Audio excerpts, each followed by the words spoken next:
नमस्कार, मैं हूं कुलभास्कर ओझा और न्यूज़ कॉरिडोर्स पर आज चर्चा होगी पाकिस्तान की। पहलगाम हमले के बाद मोदी सरकार खामोश है, चुप है। ना सर्जिकल स्ट्राइक, ना एयर स्ट्राइक, केवल चुनावों में समय बीत रहा है मोदी जी का। लेकिन इस बीच कुछ ऐसा हो रहा है जो पाकिस्तान को अंदर तक हिला रहा है। क्या है मोदी सरकार की नीति पाकिस्तान को बर्बाद करने की? क्या है सर्जिकल और एयर स्ट्राइक के अलावा digital strike, import export strike, water strike और कई और रणनीतियां? इसी पर चर्चा करेंगे आज हम न्यूज़ रूम में। हमारे साथ शैलेंद्र जी हैं, वक्ता हैं, शालू हैं और शालिनी है।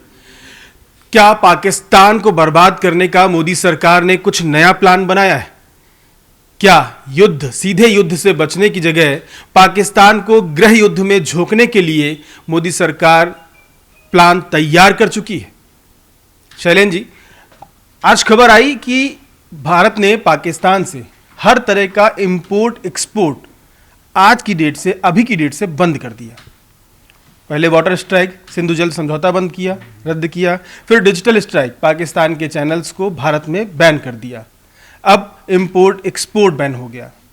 क्या है ये मैसेज? क्या है कि कुछ पॉलिसी बदली है पाकिस्तान को बर्बाद करने की? नहीं, देखिए, पॉलिसी बदली नहीं है। आप गौर करिए, जब यूक्रेन और रसिया का युद्ध चल रहा था और प्रधानमंत्री मोदी का एक स्टेटमेंट आया था, उन्होंने कहा था कि ये समय अब सीधी लड़ाई का नहीं है। तो उससे अगर आप लिंक करें तो चीज़ स्पष्ट हो जाती है। सीधी लड़ाई आज के समय में वो बहुत नुकसानदायक है, खास तौर से आर्थिक रूप से। भारत जिस तेज़ी से आर्थिक ग्रोथ हो रहा है तो जाहिर है उसका नुकसान, पाकिस्तान तो तबाह ही हो जाएगा, भारत को भी नुकसान उठाना पड़ेगा, इसमें दो राय नहीं है। तो मुझे जो लगता है व्यक्तिगत रूप से, मोदी सरकार बहुत ही सोच समझ के, बहुत ही सुनियोजित तरीके से इस पे काम कर रही है। और उन्होंने कहा है कि भाई देखिए कि हम ऐसा सबक सिखाएंगे कि वो सपने में नहीं सोचे होंगे। तो आप एक चीज़ समझिए कि अब ये सरकार ने ये कमिटमेंट देश की जनता से किया है। ये चीज़ उन्हें भी पता है कि जनता सवाल तो पूछेगी कि भाई आपने तो बड़ी बड़ी बातें की थी, हुआ क्या? तो कुछ होगा तो ज़रूर। मोदी सरकार ऐसे चुप नहीं बैठेगी, भारत चुप नहीं बैठेगा, लेकिन कैसे होगा ये रिवील नहीं किया जा सकता है। इसके लिए जैसे अभी आपने कहा वाटर स्ट्राइक, सिंधु नदी जल का मामला है, आयात निर्यात पूर्णतः बंद कर दिया। पहले तो जैसे हमला हुआ उसके तुरंत बाद डायरेक्ट जो ट्रेड था उसको बंद कर दिया था, लेकिन इनडायरेक्ट ट्रेड जो दूसरे देशों के मार्फत होकर कुछ ट्रेड्स होते थे उसको, उस पर भी पाबंदी पूरी तरह से लगा दी है। डिजिटल स्ट्राइक किया है, वहाँ के कंटेंट क्रिएटर्स को बैन किया है यहाँ पे। तो काम हर लेवल पे चल रहा है। डिप्लोमेटिक लेवल पर पाकिस्तान को आइसोलेट करने की कोशिश हो रही है। तो सरकार अपना काम कर रही है। अब सरकार जितना शांत, पाकिस्तान में देखिए कि वहाँ 2 बजे रात में मिनिस्टर को उठ के बैठ के 2 बजे रात में प्रेस कॉन्फ्रेंस करना पड़ा कि भाई अगले 24 से 36 घंटे में भाई इंडिया स्ट्राइक कर देगा। ठीक है। तो जितना मोदी सरकार चुप है, खबर आ रही है कि पाकिस्तान में बेचैनी उतनी बढ़ती जा रही है। वो स्टेटमेंट दे रहे हैं हम न्यूक्लियर पावर है, ये है, वो है। आज उन्होंने एक मिसाइल का परीक्षण भी किया। तो हाँ, तो ये सब काम हो रहा है, लेकिन बेचैनी वहाँ बहुत ज़्यादा है। इसलिए पाकिस्तान भी डिप्लोमेटिक चैनल के थ्रू कोशिश कर रहा है कि भारत पर प्रेशर डाला जाए कि भाई आप कुछ हमला न करो हम पर, उस तरह का कोई बहुत हार्श एक्शन नहीं लो। तो सरकार अपना काम कर रही है, पाकिस्तान को घेरने की कोशिश कर रही है। अब सरकार, अब एक्सपर्ट्स क्या प्लान बनाए, पब्लिक में डिस्कस हो भी नहीं सकता है। लेकिन जिस तरह से कमिटमेंट उन्होंने देश की जनता के साथ किया है प्रधानमंत्री ने, मेरा मानना है कि ये मानना चाहिए कि वो खाली नहीं बैठेंगे, चुप नहीं बैठेंगे और पाकिस्तान को सबक जरूर सिखाएंगे। पाकिस्तान को सबक सिखाएंगे। सवाल बस इतना सा है कि उरी होता है 11 दिन के अंदर सर्जिकल स्ट्राइक हो जाती है, पुलवामा होता है 12 दिन के अंदर एयर स्ट्राइक हो जाती है, पहलगाम होता है दिन बढ़ गए हैं। मन क्या कह रहा है, अब हो जाना चाहिए? देखिए, जैसा कि शैलेंद्र जी ने कहा कि ये एक तरह से स्ट्राइक ही कहेंगे, क्योंकि जो आयात निर्यात बंद हुआ है, खैर भारत को तो ज़्यादा फर्क नहीं पड़ेगा, लेकिन पाकिस्तान में खाद्य संकट जरूर आ जाएंगे। हमने इससे पहले भी देखा सोशल मीडिया पर बहुत सारे वीडियो पाकिस्तान के आ रहे थे जहां पर बोल रहे थे कि पाकिस्तान में आटा नहीं है, खाने की किल्लत है, और अब जो कुछ अहम चीज़ें भारत से जाती थी पाकिस्तान में, तो अब वो बंद हो जाएगा पूरी तरह से, तो वहाँ पर दिक्कतें तो शुरू होंगी ही। और मैंने एक डेटा निकाला कि 2019 में ही पुलवामा हमले के बाद जो है मोस्ट फेवर्ड नेशन से उसको बाहर कर दिया गया था, जिस पर 200% सीमा शुल्क लगा, मतलब आयात पर 200% सीमा शुल्क लगा दिया गया था, और व्यापार उसके बाद से ही बहुत सीमित हो गया था पाकिस्तान से।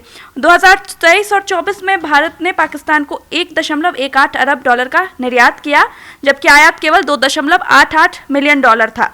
तो वहीं जो है पाकिस्तान से जो है भारत को जो है मुख्य रूप से कृषि उत्पाद आती है, जिसमें कि अंजीर, तुलसी, रोजमेरी, मसाले, ताज़े फल, सीमेंट, सेंधा नमक, चमड़ा और मुल्तानी मिट्टी आयात होती थी। अब भारत से पाकिस्तान को फार्मास्यूटिकल्स, जो बहुत इंपॉर्टेंट है, केमिकल्स, कॉटन, चाय, कॉफ़ी, चीनी, मसाले और ऑटो पार्ट्स जैसी चीज़ें निर्यात होती थी। भारत के पास तो बहुत सारे ऑप्शंस हैं, पर पाकिस्तान के पास शायद वियतनाम है और एक और कोई देश है, लेकिन वहाँ से उनको मंगाने के लिए एक्स्ट्रा पैसे देने होंगे। तो पाकिस्तान तो बर्बाद हो ही रहा है। ज़रूरी नहीं है कि हम युद्ध और मार पीट करके ही बर्बाद करें, ये भी एक तरीका ही है, और ये भी एक बहुत सोची समझी जो एक रणनीति बोलेंगे वो है। चाय, पानी, हुक्का सब बंद है, बिल्कुल सब एकदम बैन कर देंगे, पाकिस्तान को ना जीने देंगे ना मरने देंगे। है, आओ सामने, आप भी कुछ रिसर्च करके आई हैं, क्या है आपकी रिसर्च, किस तरह बर्बाद करेंगे पाकिस्तान को? देखिए, पाकिस्तान पर जिस तरह का लगातार मोदी सरकार एक्शन ले रही है, उससे तो दिख ही रहा है कि पाकिस्तान को चौतरफा घेरने की तैयारी कर ली है भारत ने। चाहे हमले के तौर पर ना की गई हो, लेकिन स्ट्राइक है, चाहे वो एयर स्ट्राइक ना भी हो, लेकिन अभी वक्त निकला नहीं है, उसका भी वक्त अभी गया नहीं है, वक्त करीब आ रहा है। जैसा कि आपने अभी कहा कि 2016 में जब हमला हुआ था, तो उसके 11 दिन बाद जवाबी कार्रवाई भारत की तरफ से की गई। 2019 में पुलवामा होता है, उसके 12 दिन बाद जवाबी कार्रवाई भारत की तरफ से कर दी गई।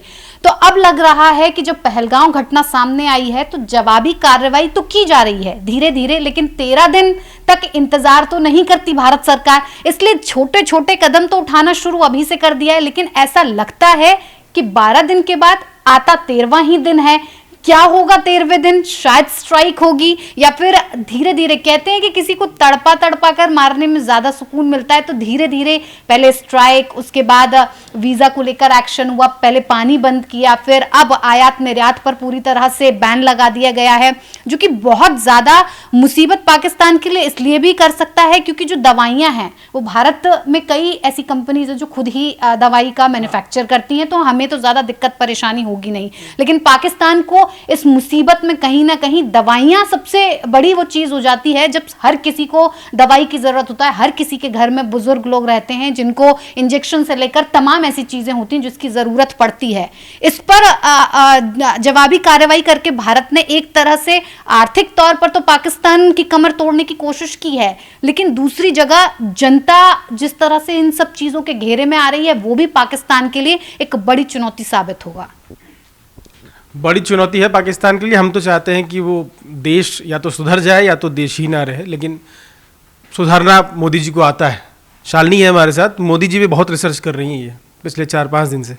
मोदी जी के दिमाग में क्या चल रहा होगा? आपने बहुत पढ़ा इधर मोदी जी के बारे में, तो अब पाकिस्तान को बर्बाद करने के लिए उनके दिमाग में क्या चल रहा होगा? कहते हैं ना कि किसी इंसान को अगर मारना हो, तो अगर किसी देश पे हमला करना, उसकी रीढ़ की हड्डी तोड़ दो। तो प्रधानमंत्री नरेंद्र मोदी भी यही चीज़ कर रहे हैं। वो बात अलग है कि उरी अटैक हुआ या पुलवामा अटैक हुआ, उसके बाद एक्शन देखने को मिला, लेकिन इस बार हमें थोड़ा इंतज़ार ज़्यादा करना पड़ रहा है। हम ये भी कह सकते हैं कि दूसरा तरीका भी मोदी सरकार ने निकाला, जैसे कि जल संधि को रोकना या फिर आपका वीज़ा पाकिस्तान का बंद कर देना और अब आयात निर्यात पर रोक लगाना। ये सारी जो चीज़ें हैं ये पूरा वर्ल्ड देख रहा है, बड़े लेवल पे हर चीज़ की। भारत धीरे धीरे हो सकता है इसके बाद और कुछ 2 दिन बाद एक खबर आए कि पाकिस्तान के साथ ये कुछ हो गया है, लेकिन साफ तौर पे भारत सरकार ने बोला है कि जब तक आतंकवाद पर पाकिस्तान रोक नहीं लगाता है, हम पाकिस्तान से कुछ भी नहीं लेंगे। और जैसा कि अभी शालू ने भी बताया कि जब पुलवामा हुआ था तो उसके बाद मोस्ट फेवर्ड नेशन का जो दर्जा है वो छीन लिया गया था।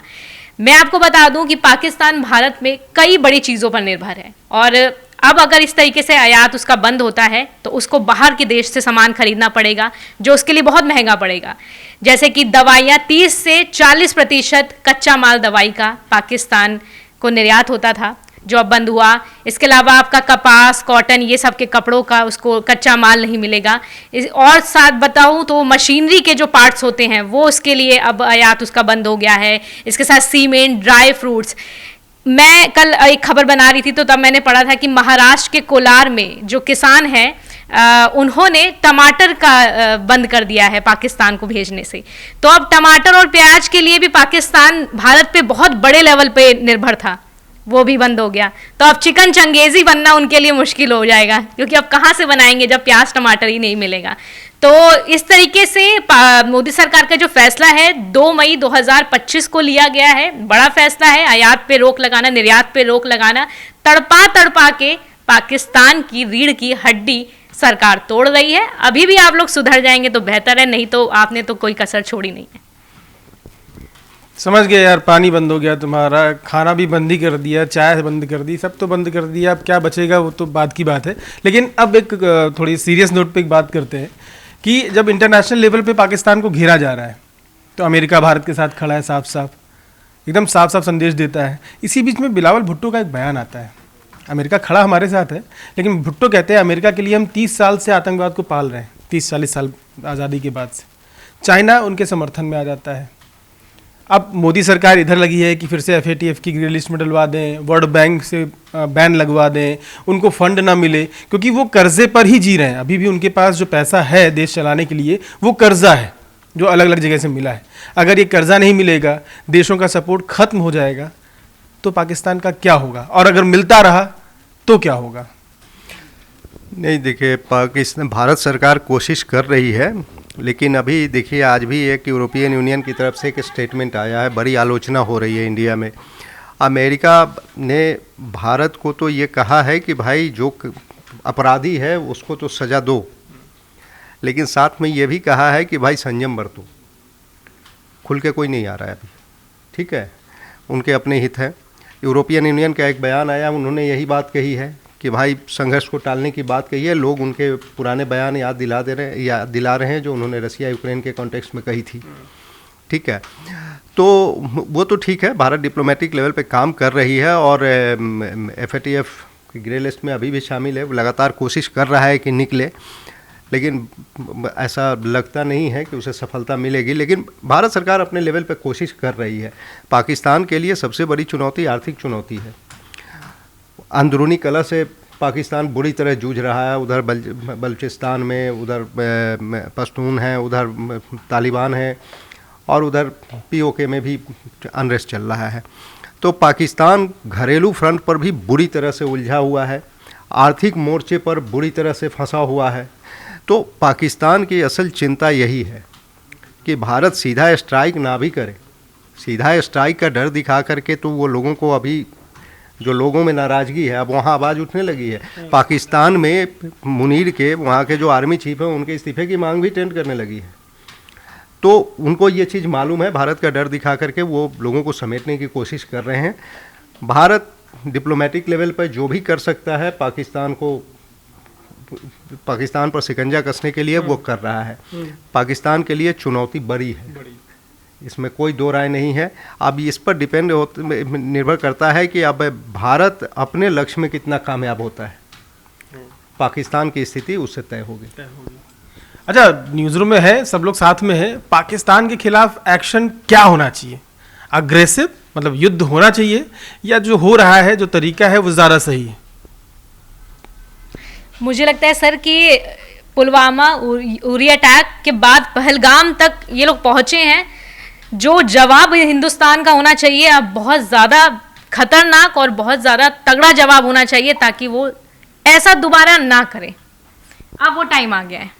वक्ता मेरे ख्याल से जिस तरह के जवाबी कार्रवाई भारत अभी से लेकर जब से हुआ है पहलगांव का ये जो पूरा मामला, उसके एक दिन बाद ही धीरे धीरे कार्रवाई शुरू हो गई।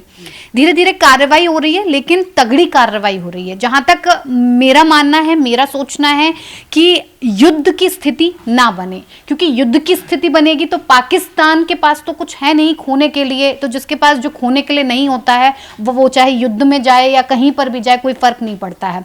लेकिन जैसा कि शैलेंद्र जी ने कहा कि भारत देश विकास की तरफ बढ़ रहा है, विकास की तरफ अग्रसर हो रहा है। ऐसे में अगर युद्ध की तरफ हम जाते हैं, पाकिस्तान पर अटैक करते हैं, तो कहीं ना कहीं चाहे 2% ही सही भारत को नुकसान जरूर होगा। तो अगर चुप रहकर, चुप्पी बहुत बड़ा एक हथियार होता है, सरकार ने अगर चुप्पी का हथियार उठाया है तो लगता है कि ये ज्यादा बेहतर होगा। लेकिन और तगड़ी चुप रहकर क्या मार की जा सकती है, सोचने की जरूरत है। और फिर अगर कोई ऑप्शन नहीं बचता है तो फिर युद्ध की तरफ बढ़ना चाहिए, लेकिन वैसे युद्ध नहीं होना चाहिए। युद्ध नहीं होना चाहिए, दो रिएक्शंस, ये कह रहे हैं युद्ध होना चाहिए, एक कह रहे हैं युद्ध नहीं होना चाहिए। आप क्या सोचती हैं? देखिए, जिस तरह से कदम उठाए जा रहे हैं भारत सरकार की तरफ से, एक तरह से जो शालिनी ने भी कहा कि पाकिस्तान की रीढ़ की हड्डी टूट रही है, और वहाँ पर तो पहले से ही भूखमरी जैसे हालत है। मैं एक न्यूज़ देख रही थी, वहाँ पर बच्चों को सिखाया जा रहा है कि कैसे स्ट्रेचर से लोगों को लाए, मेडिकल सुविधा, यानी कि वहाँ पर माहौल बन चुका है कि भारत कभी भी हमला कर सकता है। तो ये डर अच्छा है। और जैसे मतलब वक्ता ने भी बोला, शैलेंद्र सर ने भी बोला कि युद्ध ये ऑप्शन नहीं है। हमने खैर बहुत मौके दिए पाकिस्तान को, कड़ा कदम उठाना चाहिए, और जो धीरे धीरे जो बोलते हैं ना चोट करना, ये सही नीति है। और बाकी अगर नहीं सुधरेगा अब भी पाकिस्तान, तब तो हमला होगा ही। दो कह रहे हैं युद्ध लास्ट ऑप्शन है, एक सीधा हमला चाहते हैं। आपका क्या कहना है? नहीं, जब ऑप्शन नहीं है, जहाँ युद्ध एकदम कंपल्सन हो जाएगा वहाँ तो युद्ध करना ही पड़ेगा। लेकिन अभी वो नौबत नहीं आई है। सरकार पे छोड़ना चाहिए हमें। सरकार जिस तरह से काम कर रही है, थोड़ा वेट करना चाहिए, ठीक है। चूँकि सरकार एक चुनी हुई सरकार है और जनता को जवाब देना है सरकार को। जनता से प्रधानमंत्री ने बहुत बड़ी कमिटमेंट की है, गृह मंत्री ने कमिटमेंट किए हैं, तो जाहिर सी बात है कि उन्होंने कुछ सोच के ही बोला होगा। और जो उन्होंने कहा है उसके बारे में पूछा भी जाएगा उनसे। तो दूसरी चीज़ क्या है कि ये सरकार इससे अलग भी हट जाए तो ये सरकार बहुत राष्ट्रवादी सरकार है, ठीक है ना। और अतीत में सरकार के फैसलों से और सरकार के कार्यकलापों से ये चीज़ साबित भी हुआ है। ये डरने वाली सरकार नहीं है, झुकने वाली सरकार नहीं है, और बहुत दिमाग से काम करने वाली सरकार है। तो वेट करना चाहिए, ठीक है। जब हमारे जो स्ट्रेटेजिक थिंकर्स हैं, जो हमारे नीति निर्माता लोग हैं, उनको अगर ये लग जाए कि भाई युद्ध ही ऑप्शन है, तो फिर ऑप्शन हो सकता है वो। बाकी अभी जो सरकार जिस तरह से करना चाहिए, हमें वेट एंड वॉच करना चाहिए इसमें। सर, मेरा इस पे कहना है, मेरा ये कहना है कि ऐसी नौबत ही नहीं आनी चाहिए कि आपके देश का एक और बंदा मारा जाए या और 26 लोग मारे जाए, 30-40 लोग मारे जाए। ये पाकिस्तान एक दीमक की तरह है, वो बार बार ये हरकत करेगा, लेकिन हम जब तक एक बड़ा फैसला नहीं लेंगे वो नहीं रुकेगा। दूसरी चीज़, मोदी सरकार, प्रधानमंत्री मोदी ने कई बार मौका दिया पाकिस्तान को कि वो सुधर जाए, उनसे अच्छे संबंध बनाने के लिए भी कोशिश की गई है, ऐसा नहीं है, लेकिन उन्होंने कभी कोशिश नहीं की। उन्होंने हमेशा पीठ पे छुरा भोंका है। 2015 में पीएम मोदी जब पाकिस्तान गए, शहबाज शरीफ की बेटी के उसमें गए, या फिर सार्क समझौता हो, या फिर करतारपुर कॉरिडोर का समझौता हो, इतना कुछ उनके लिए किया है। अभी भी लगता है कि उनको मौका देना चाहिए? मुझे नहीं लगता। एक तरफ भावनाएं उबाल मार रही हैं, एक तरफ दिमाग कह रहा है कि बस। मोदी सरकार के दिमाग में क्या चल रहा है, इसका थोड़ा इंतज़ार तो करना पड़ेगा। लेकिन देश की भावनाएं बहुत मायने रखती हैं। पाकिस्तान का संपूर्ण विनाश ये भारत के लोगों के मन में है, क्योंकि बहुत जख्म दे दिए उसने, बहुत जख्म। 44,000 से ज़्यादा मौतें मायने रखते हैं। तो अब ये जख्म और बढ़ेंगे या हमेशा के लिए ख़त्म होंगे, ये फैसला मोदी सरकार को लेना है, और मोदी सरकार उस पर बढ़ भी रही है आगे। बस भावनाएं हैं, भावनाओं का क्या। आपकी क्या राय है, कमेंट करके ज़रूर बताएं।